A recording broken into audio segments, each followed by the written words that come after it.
તો વડોદરાના બાજવામાં વરસાદ રોકાયા બાદ પણ નથી ઓસર્યા પાણી।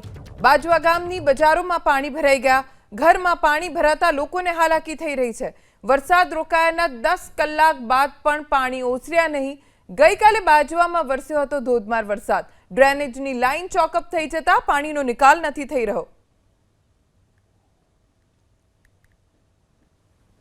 અમારી સામાજિક કાર્યકર્તા તરીકે એટલી જ વિનંતી છે કે બાજવા ગામની જે પરિસ્થિતિ છે એને તમે આવો અને જુઓ અને જે વોટર લોગિંગની જે સમસ્યા છે એ સમસ્યાનો નિકાલ કરો ને। જે લોકો હેરાન થઈ રહ્યા છે નજીવા વરસાદની અંદર જે દોઢ ફૂટ પાણી ભરાઈ જાય છે। પાણી ભરાવાના કારણે જે લોકોની સમસ્યા સર્જાઈ છે ત્યારે ઇન્દિરાનગરીમાં પણ પાણી ભરાઈ ગયું છે। ત્યારે ગુજરાત રિફાઇનરી ફર્ટિલાઇઝર અને વડોદરા જિલ્લા તંત્ર અને સરકારી તંત્ર અને મહાનગરપાલિકાનું જે ઉંડેરા તળાવ છે તમામ તંત્ર જાગે અને બાજવાના જે વોટર લોગિંગ અને પૂરની પરિસ્થિતિ છે પૂરી પરિસ્થિતિ વારંવાર ના સર્જાય એની માટે પાણી નિકાલની વ્યવસ્થા કરે એટલી જ અમારી માંગણી છે।